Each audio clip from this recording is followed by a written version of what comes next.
नमस्कार, स्वागत है आप सभी का हमारे YouTube चैनल क्या है फैक्ट में। मेरा नाम है अभिषेक।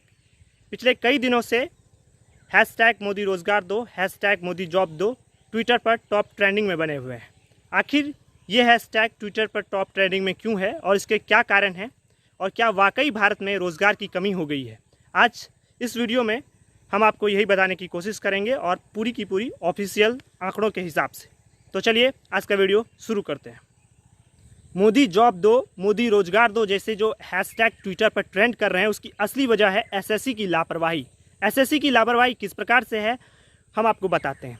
दरअसल एसएससी जब किसी भी पद के लिए वैकेंसी निकालती है तो उसकी भर्ती प्रक्रियाएं और उनको नियुक्ति पत्र देने तक की जो प्रक्रियाएं हैं, इनमें वो 3 से 4 साल तक लगाती है। और ऐसे कई प्रक्रियाएं हैं, जैसे कि CGL 2017, CGL 2018, CHSL 2018 जैसे जो पदों के लिए उन्होंने वैकेंसी निकाली, उनकी भर्ती प्रक्रियाएं अभी तक लगातार जारी हैं। उनकी नंबर देने के जो सिस्टम है, उनकी जो पेपर बनाने का सिस्टम है, ये सारा कुछ जो है इस पर स्टूडेंट्स अपना हल्ला बोल कर रहे हैं और इसी के खिलाफ ट्विटर पर हैशटैग चलाकर मोदी रोजगार दो, मोदी जॉब दो जैसे ट्विटर पर ट्रेंड चला रहे हैं। और आप सबको ये मालूम ही होगा कि मोदी सरकार के दौर में कैसे सरकारी नौकरियां कम हो गई, कैसे एसएससी की वैकेंसियां कम आने लगी, कैसे रेलवे की वैकेंसियां कम आने लगी। इसे देखते हुए भी जो है स्टूडेंट्स हल्ला बोल कर रहे हैं और ट्विटर पर मोदी जॉब दो और मोदी रोजगार दो जैसे ट्विटर पर हैशटैग चला रहे हैं। किस प्रकार से मोदी सरकार में नौकरियाँ कम हुई है हम आपको बताते हैं। और ये आंकड़ा जो है ऑफिशियल है, आधिकारिक आंकड़ा है। तो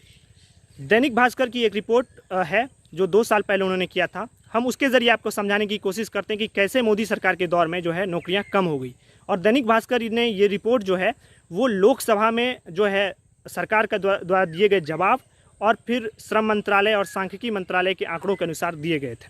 दरअसल देखिए, दैनिक भास्कर की जो रिपोर्ट है वो बताती है कि बेरोज़गारी दर जो है वो पहले 35 साल तक लगभग 3% था, लेकिन वर्तमान में ये जो बेरोजगारी दर है वो लगभग 7 से 8% तक आ गया है। UPA 2 यानी मनमोहन सरकार के दौर में जो बेरोजगारी दर है, जो नौकरियां थी मिलने की रेट, वो लगभग 7 लाख से ज़्यादा थी, लेकिन मोदी सरकार के दौर में वो 3.5 लाख जो है औसतन है। तो इस प्रकार से मोदी सरकार के दौर में नौकरियां कम मिलनी शुरू हो गई। एक और चीज़ है कि अगर 2014-15 अगर UPSC, SSC और RRB की आंकड़े देखा जाए PMO की रिपोर्ट के अनुसार, तो 2014-15 तक 1,13,000 जहाँ तक तमाम वैकेंसीज़ मिलाकर 1,13,000 नौकरियाँ थी, लेकिन 2017 में ये जाकर के 1 लाख तक रह गई। उसके बाद ये लगातार 3 सालों में किस तरह से घट गया ये वो है, और आगे भी किस तरह से घटे होंगे वो जग जाहिर है।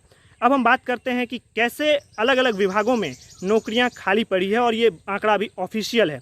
ऑफिशियल आंकड़ा है कार्मिक राज्य मंत्री जितेंद्र सिंह तोमर ने जो है लोकसभा में, राज्यसभा में जो है उन्होंने ये आंकड़े दिए थे कि केंद्र सरकार की जो नौकरियां हैं उसमें 7 लाख पद जो हैं वो खाली हैं 1 मार्च 2018 तक, और आगे अभी तो और भी खाली हो चुके होंगे। इसके अनुसार ग्रुप ए में 19,896 जो है वो पद खाली हैं, ग्रुप बी में 89,638 पद खाली हैं, ग्रुप सी में 5,74,289 पद खाली हैं। और अगर अलग अलग राज्य सरकारों को मिला दिया जाए तो ये आंकड़ा सरकारी नौकरियों का जो है खाली होने का वो लगभग 1 करोड़ तक भी पहुंच सकता है। अब आप देखिए, पूरे देश में लगभग 10 लाख शिक्षकों का पद खाली है। ये भी ऑफिशियल डाटा है। रमेश पोखरियाल निशंक जो हमारे शिक्षा मंत्री हैं, उन्होंने ये लोकसभा में ये आंकड़ा दिया था, जिसमें कि बिहार और यूपी में लगभग 2-2 लाख जो है वो शिक्षकों का पद खाली है। और अगर आप सेना की बात करें, हमारी सरकार राष्ट्रवाद की बात करती है, वहाँ भी काफ़ी पद खाली हैं। 2,39,740 पद खाली हैं। ये रक्षा राज्य मंत्री श्रीपद नायक ने लोकसभा में जवाब दिया था। तो इस तरह से काफ़ी पद जो है वो खाली हैं। आप जानते हैं कि भारत में लगातार बेरोज़गारी दर बढ़ रही है, और ख़ासकर मोदी सरकार के दौर में बेरोज़गारी दर काफ़ी तेज़ी से बढ़ी है, और इतनी तेज़ी से बढ़ी है जिसके बारे में कुछ कहा नहीं जा सकता। NSSO यानी नेशनल सैंपल सर्वे ऑफिस, जो कि एक सरकारी एजेंसी है जो सांख्यिकी मंत्रालय के अंदर आता है, अगर मैं गलत नहीं हूँ तो, उसके अनुसार देश में बेरोजगारी का जो दर है वो 45 साल के उच्चतम स्तर पर है। ये रिपोर्ट सामने आई थी। तो आप समझ सकते हैं कि किस तरह से देश में बेरोजगारी दर हाईली लेवल पर पहुंच चुका है।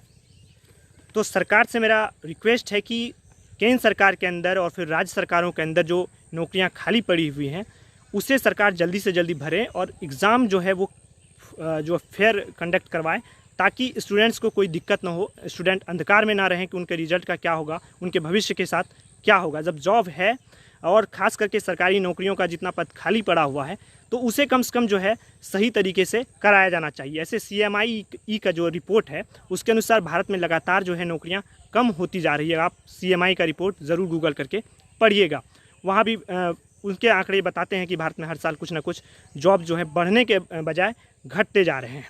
तो इसलिए मेरा सरकार को एक और सुझाव है कि जो एग्ज़ाम है वो फेयर करवाया जाए, एक नियम बनाया जाए कि सरकार कोई भी एग्ज़ाम जो है वो 1 या 1.5 साल के अंदर अंदर करा ले और उसी 1.5 साल के अंदर अंदर जो है सरकार रिज़ल्ट दे। 1.5 साल के अंदर जो है नियुक्ति पत्र दे दे, मतलब कि वैकेंसी निकालने से लेकर के जो नियुक्ति पत्र देने तक का जो समय है वो 1.5 साल फिक्स कर दिया जाए, ताकि सभी स्टूडेंट्स को सही समय पर जो है नौकरियां मिल सके, नियुक्ति पत्र मिल सके और स्टूडेंट्स को पता चले कि हमने जो फॉर्म भरा था या हमने जो एग्ज़ाम दिया था उसमें हमारा क्या हुआ। इसलिए ये ज़रूरी है। तो मोदी सरकार से खास तौर पर एक और रिक्वेस्ट है कि स्टूडेंट्स के इस प्रोटेस्ट को में कहीं कोई देशद्रोही वाला जो एंगल होता है वो ना निकालें। ये पूरी तरह से स्टूडेंट्स के भविष्य का सवाल है। धन्यवाद।